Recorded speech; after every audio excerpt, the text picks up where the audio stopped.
Hey there, everybody. I just wanted to make a quick video letting you know where we are. It took us all day to get to San Diego from Santa Maria, where we experienced, I'll just say, the most wild fireworks displays, plural, all around in the valleys. A 3-hour fireworks show that I like, the likes of which I've never seen in my life. So it was really neat, but it took us all day to get from there to San Diego because of mishaps on the highway and just delays and traffic jams and that kind of stuff. And I'd like to let y'all know where we're having coffee in the morning, but we barely know where we are here right now.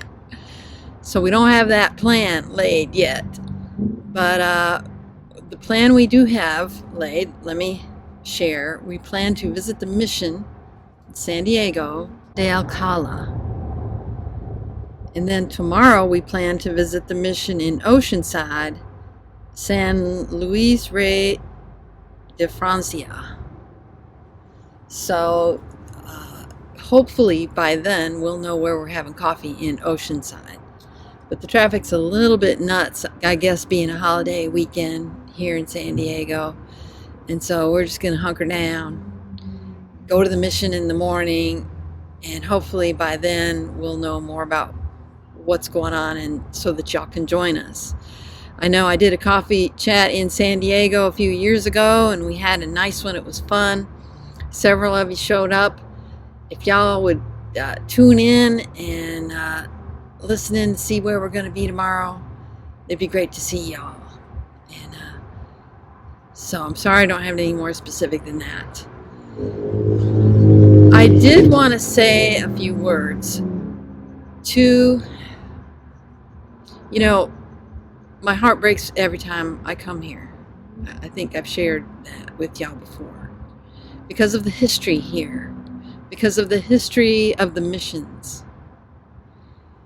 It's not pleasant, it's not nice, yet it seems as though the people here don't get it. They don't understand that the world has been taken over by entities, unembodied entities, through the United States. Now, I said something on a video yesterday. I think I said that I thought all but 6 of the United States state constitutions mentioned God, but I looked it up, and according to the statistics websites, every single one of the 50 states' constitutions mentions God or the divine at some point. Not just God, the Christian God. Now think about that. That is a control mechanism. That goes beyond politics. That goes beyond corporations. And if you understand the history of the Christian God, you know that it's all run through the mob,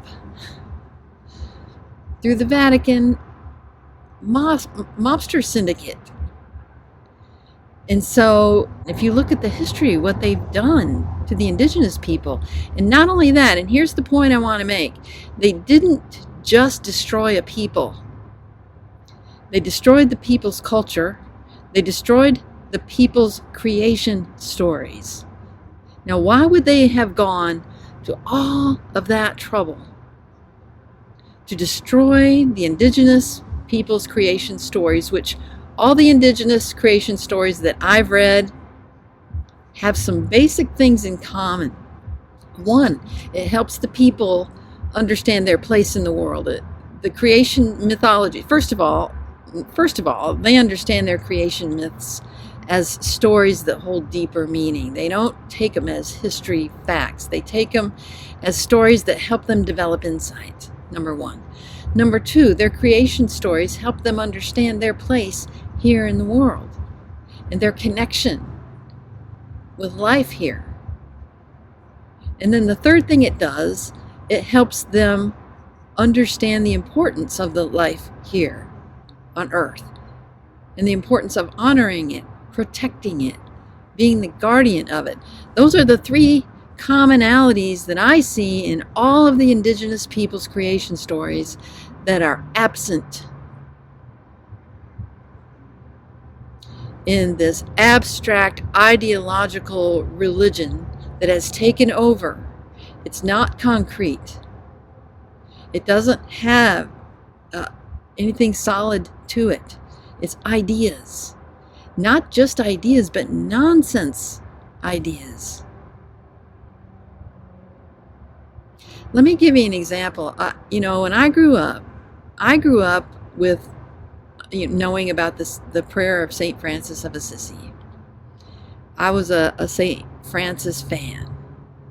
So you Franciscan monks, don't sit there saying, oh, she doesn't understand our history. She doesn't understand where we're coming from. Yeah, I think I do. I actually even joined an order, a Franciscan order.